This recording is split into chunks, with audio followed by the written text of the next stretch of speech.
বলে দিয়েছেন ইউতানিম খামসান ক্বাবলা খামসিন, পাঁচটি জিনিসের পূর্বে মূল্যায়ন করো। কয়টি জিনিসকে? পাঁচটি জিনিসের পূর্বে মূল্যায়ন করো।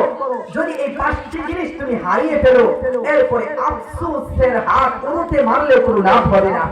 রাসূল সাল্লাল্লাহু আলাইহি ওয়াসাল্লাম এই পাঁচটি জিনিসের মধ্যে এক নম্বর যে জিনিসটা বলেছেন সেটা কি জানেন? শাবাবাকা ক্বাবলা হারামিক।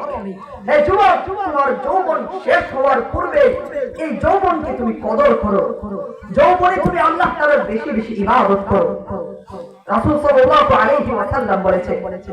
এরপর এইগুলির সমষ্টিকে একত্র করে আল্লাহ তাআলা যে এত নিয়ামতের উপর আপনাকে একটা যৌবন দান করেছেন, এত বড় একটা নিয়ামত, যদি আপনি এই নিয়ামতটাকে যথাস্থানে কাজে না লাগান, যেহেতু আল্লাহ তাআলা বিশেষভাবে একটা, আপনি যদি আপনাদেরকে বলি, যদি কাউকে আপনি বিশেষভাবে একটা কিছু দান করেন, সেই বিশেষ জিনিসটার কদর না করে আপনারা তাকে পাকড়াও করবেন না?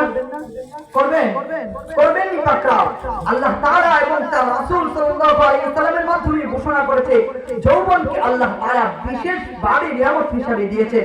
যদি তোমরা এটাকে কদর না করো তাহলে কি হবে? দেখেন কি হবে। সূরা সহিহ বুখারী, বিশ্বের কোরআনের পর সবচেয়ে বিশুদ্ধ গ্রন্থ হলো সহিহ বুখারী। সহিহ বুখারীর 660 নম্বর হাদিস, রাসূল সাল্লাল্লাহু আলাইহি ওয়াসাল্লাম বলেন,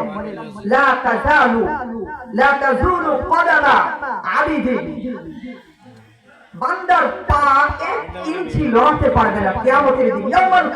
কিয়ামতের দিন চারটি বিষয়ের প্রশ্নের উত্তর দেওয়ার পূর্বে, হাত্তা ইউসআলু আন আরবাইন, চারটি জিনিস প্রশ্নের উত্তর দেওয়ার পূর্বে সে 1 ইঞ্চি পাটা লড়তে পারবে না।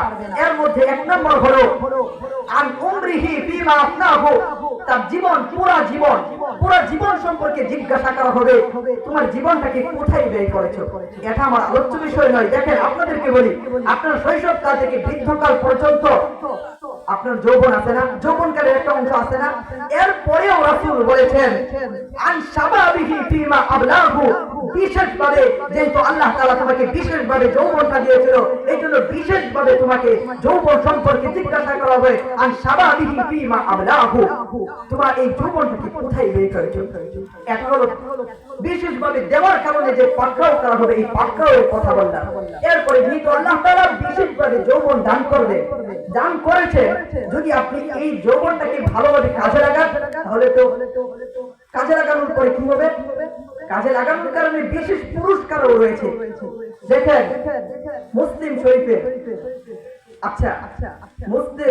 তিরমিজি 2416 নং হাদিস, রাসূল সাল্লাল্লাহু আলাইহি ওয়াসাল্লাম বলেন, সাবআতুন ইউযিল্লুহুমুল্লাহু ইয়াওমাল কিয়ামা ফি যিল্লিহি, আল্লাহ তাআলা কিয়ামতের ময়দানে 7 শ্রেণীর লোককে তার ছায়ায়, তার আরশের ছায়ায় আশ্রয় দান করবেন। ওই দিন যুবককে দান করবেন। এখন একটু কিঞ্চিত যদি না বলি, আরশের ছায়ায় ছায়া দান করবেন, এটা মানে এটা স্বাভাবিক বিষয় না, স্বাভাবিক না। আগে আপনাকে বুঝতে হবে হাসরের ময়দানটা কেমন হবে, তাহলে বুঝবেন যে একটু ছায়ার মূল্য কত। বর্তমানে ক্ষেত খামারে কাজ করার পরে একটু ছায়ার মূল্য কত হয় এটা আপনারা বুঝতে পারেন। মুসলিম শরীফের 2864 নং হাদিস, রাসূল সাল্লাল্লাহু আলাইহি ওয়াসাল্লাম বলেন, হাসরের মাঠটা কেমন হবে। রাসূল সাল্লাল্লাহু আলাইহি ওয়াসাল্লাম বলেন, তুদরা ইয়াউমাল কিয়ামা মিন খালদিহি হাত্তা তাকুনু, অর্থাৎ সূর্যটাকে ইলা মিকদারি মাইল, 1 মাইল পরিমাণ, এখন সূর্য কত উপরে আছে, 1 মাইল পরিমাণ আপনার, এটা সহিহ মুসলিমের হাদিস। অন্য রিওয়ায়াতে 1 বিঘতের কথা আসছে, 1 মাইল উপরে চলে আসবে, তখন আপনার অবস্থা কি হবে। রাসূল সাল্লাল্লাহু আলাইহি ওয়াসাল্লাম এই হাদিসে বলেন, তখন লোকেরা তাদের আমল অনুযায়ী ঘামের মধ্যে ভাসতে থাকবে। কেউ ফায়াকুনু মিনহুম ইলা কাবাইহি, কারো ঘাম হবে টাকনু পর্যন্ত, কারো ঘাম হবে ইলা রুকবাতাইহি, হাঁটু পর্যন্ত, কারো ঘাম হবে ইলা হুকাইহি, কোমর পর্যন্ত।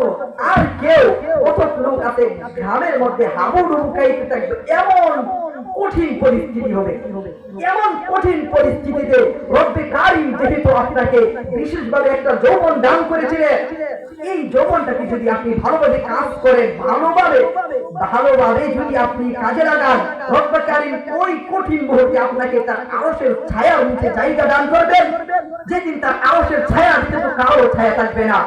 রাসূল বলেন শাবাবাকা, রাসূল বলেন ওয়াজুলুন শাবুন, ওয়াজুলুন শাবুন, ওই যুবক যার যৌবনটাকে ফি ইবাদাতিল্লাহ, আল্লাহ তাআলার ইবাদতের মধ্যে কাজে লাগিয়েছে, ওই যুবককে সেদিন আল্লাহ তাআলা তার আরশের ছায়ার নিচে জায়গা দান করবেন।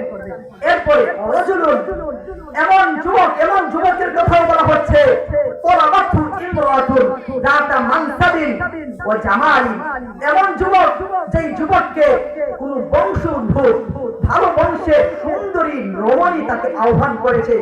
কিসের জন্য?